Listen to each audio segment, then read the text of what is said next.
जी हाँ, स्वागत है आपका। तो ये 5000 प्रश्नों के सीरीज का ये 15वां भाग है। इसके पिछले वीडियो में अब तक 322 अति महत्वपूर्ण प्रश्नों पर हम अभ्यास कर चुके हैं। इसमें वही प्रश्न है जो पेपर के लिए बहुत ही महत्वपूर्ण है। जितने भी राज्यों में फिजिकल एजुकेशन से जो एग्ज़ाम हुए हैं उनका निचोड़ तैयार किया गया। इसमें कोई भी प्रश्न नहीं है जो फर्जी हो, सभी प्रश्न बेहद महत्वपूर्ण है, क्योंकि महत्वपूर्ण प्रश्नों को पढ़ के ही सिलेक्शन हो सकता है। ठीक है, तो ज़्यादा से ज़्यादा अभ्यास करने की कोशिश करिए। अपने जीवन के लिए, अपने सपनों को पूरा करने के लिए 5 से 10 मिनट का समय निकालिए। इस तरीके से मैं इसलिए बता रहा हूँ, इसका उत्तर छोड़ दे रहा हूँ लिखते समय, क्योंकि हमारा प्रैक्टिस भी हो जाए और कॉन्सेप्ट भी क्लियर हो जाए। तो एक साथ दो चीज़ें हो जाएं, क्योंकि अभ्यास करने से ही चीज़ें सही होंगी। देखिए, पेपर में ज्ञान की कमी से गलतियाँ कम होती हैं, अभ्यास की कमी से ज़्यादा गलतियाँ होती हैं। तो ज़्यादा से ज़्यादा अभ्यास करने की कोशिश करें और एक एक वीडियो को कम से कम 50 बार देखने की कोशिश करें। अगर आप चाहते हैं कि पेपर निकल जाए, ठीक है, तो आप एक एक वीडियो को, एक एक चीज़ को कम से कम 50 बार पढ़ने की कोशिश करें, तभी चीज़ें कॉन्सेप्ट क्लियर हो पाएंगी। चलिए प्रश्न की शुरुआत करते हैं। भारतीय कबड्डी संघ का मुख्यालय कहाँ पर है? ठीक है, ये पहला प्रश्न है आज का। आप बताइएगा, भारतीय कबड्डी संघ का मुख्यालय कहाँ पर है? तो कोलकाता। बिल्कुल उत्तर आपकी जुबान पर होना चाहिए, ठीक है ना, कॉन्सेप्ट क्लियर होना चाहिए। प्रश्न नंबर 324 है कि भारतीय कबड्डी संघ की स्थापना किस सन में हुई थी? सन देखिए जल्दी याद नहीं होता है, ठीक है, तो आप इसको कई बार नहीं पढ़ेंगे तब तक याद होने वाला नहीं है। 1950, ठीक है। चलिए प्रश्न नंबर 325 है कि विश्व कबड्डी संघ की स्थापना किस सन में हुई थी? ठीक, ये भारतीय कबड्डी संघ हो गया। विश्व कबड्डी संघ की स्थापना कब हुई थी? तो 2004 में। ठीक है, हमारे उत्तर आने से पहले आपका उत्तर आना चाहिए। ठीक, चलिए प्रश्न नंबर 326 है, विश्व कबड्डी संघ का मुख्यालय कहाँ पर है? सही जवाब क्या होगा बताइए? तो सही जवाब हो जाएगा जयपुर। ठीक है, चलिए प्रश्न नंबर 327 है, कबड्डी में कुल खिलाड़ी कितने होते हैं? कबड्डी में कुल कितने खिलाड़ी होते हैं? तो कुल 12 खिलाड़ी होते हैं, ठीक है ना, जिसमें 7 खेलते हैं और 5 एक्स्ट्रा होते हैं। क्लियर? चलिए प्रश्न नंबर 328 है कि पुरुष कबड्डी का समय कितना होता है? ठीक है ना, पुरुष कबड्डी का समय बताइए। सही जवाब क्या होगा? 20, 5, 20 मिनट का खेल, 5 मिनट का ब्रेक, फिर 20 मिनट का खेल। क्लियर? चलिए प्रश्न नंबर 329 है कि महिला कबड्डी का समय कितना होता है? सही जवाब क्या होगा? 15, 5, 15। आप भी बोलिए, आपकी आवाज़ सुनाई पड़ रही है, ठीक है ना। चलिए किसी और को एहसास नहीं दिलाना, खुद को एहसास दिलाना कि मुझे आता है। ठीक, चलिए प्रश्न नंबर 330 है, कबड्डी मैदान की लंबाई और चौड़ाई, महिलाओं के लिए कबड्डी मैदान की लंबाई और चौड़ाई कितनी होनी चाहिए? तो इसका सही जवाब होगा 12x8। क्लियर? चलिए प्रश्न नंबर 331 है कि महिला कबड्डी के लिए जो मैदान होता है उसमें मिड लाइन से बक लाइन की दूरी कितनी होती है? सही जवाब क्या होगा? 3 मीटर। बिल्कुल याद होना चाहिए, ठीक है ना।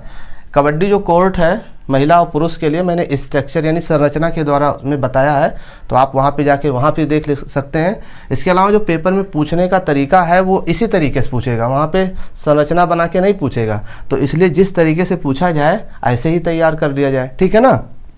तो मिड लाइन से वक लाइन की दूरी अगर पुरुषों की बात किया जाए तो 3.75 मीटर ये पुरुष कबड्डी मैदान की जो है वो मिड लाइन से बक लाइन की दूरी होगी। क्लियर? चलिए प्रश्न नंबर 332 है कि महिला कबड्डी मैदान में जो बक लाइन से बोनस लाइन की दूरी है वो कितने मीटर की होती है? सही जवाब क्या होगा? 1 मीटर। ठीक है, ठीक। और यही चीज़ पुरुष के लिए भी होगा, बक लाइन से बोनस लाइन की दूरी सेम होगा, 1 मीटर होगा। क्लियर? चलिए प्रश्न नंबर 333 है, बोनस लाइन से इंड लाइन की दूरी, ठीक है ना, महिला कबड्डी मैदान में बोनस लाइन से इंड लाइन की दूरी कितनी होनी चाहिए? कितने मीटर की? सही जवाब 2 मीटर। ठीक है, तो बिल्कुल याद होना चाहिए। अगर वही बात करें प्रश्न नंबर 334 की कि लॉबी की चौड़ाई कितनी होती है, चाहे महिला या पुरुष कबड्डी मैदान की लॉबी की चौड़ाई सेम होती है, यानी कि 1 मीटर। इसमें कोई भी प्रश्न फर्जी नहीं है, सभी अति महत्वपूर्ण है, ठीक है ना। फर्जी पढ़ने से सिलेक्शन तो होगा नहीं। आप महत्वपूर्ण चीज़ें पढ़िए और एक चीज़ को कई बार पढ़ने की आदत डालिए, ठीक है ना। आप कम पढ़िए लेकिन महत्वपूर्ण चीज़ें पढ़िए और एक चीज़ को कई बार पढ़ने की आदत डालिए। मैं बार बार इस चीज़ को कहता हूँ, ठीक है ना। चलिए प्रश्न नंबर 335 है कि महिला कबड्डी मैदान में इंड लाइन से सिटिंग ब्लॉक की दूरी कितने मीटर की होती है? सही जवाब क्या होगा? उत्तर आना चाहिए आपकी तरफ से। सही जवाब होगा 2 मीटर। और ये महिला और पुरुष कबड्डी दोनों के लिए 2 मीटर होना चाहिए। एंड लाइन से सिटिंग ब्लॉक की दूरी 2 मीटर होती है, चाहे महिला कबड्डी मैदान हो चाहे पुरुष कबड्डी का मैदान हो, राइट।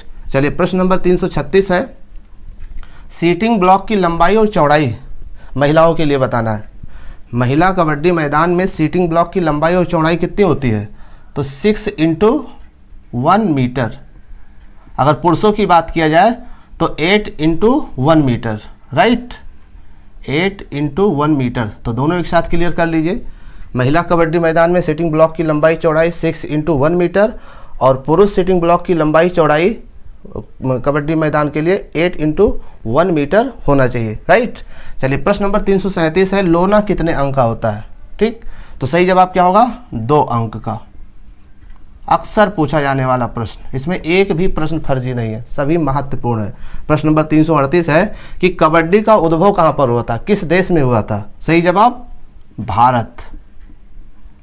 बिल्कुल बोल बोल के पढ़िए, उधर से बोल दिया करिए, इसका उत्तर यही होगा, ताकि पता चल जाए कि आपका कॉन्सेप्ट कितना क्लियर है। लोग कहते हैं मुझे बहुत कुछ आता है, लेकिन आपके उत्तर आने चाहिए ना, हमारे उत्तर आने से पहले। प्रश्न नंबर 339 है, कबड्डी मैदान की लंबाई चौड़ाई पुरुषों के लिए कितना होना चाहिए? 13 × 10, नए नियमों के अनुसार 13 × 10 मीटर, राइट। चलिए प्रश्न नंबर 340 है, मिड लाइन से वक लाइन की दूरी पुरुष कबड्डी मैदान के लिए कितनी होनी चाहिए? मिड लाइन से वक लाइन की दूरी तो 3.75 मीटर, राइट। पुरुष कबड्डी मैदान में बक लाइन से बोनस लाइन की दूरी कितने मीटर की होती है? सही जवाब 1 मीटर। चलिए प्रश्न नंबर 342 है कि पुरुष कबड्डी मैदान में एंड लाइन से सीटिंग ब्लॉक की दूरी कितने मीटर की होती है?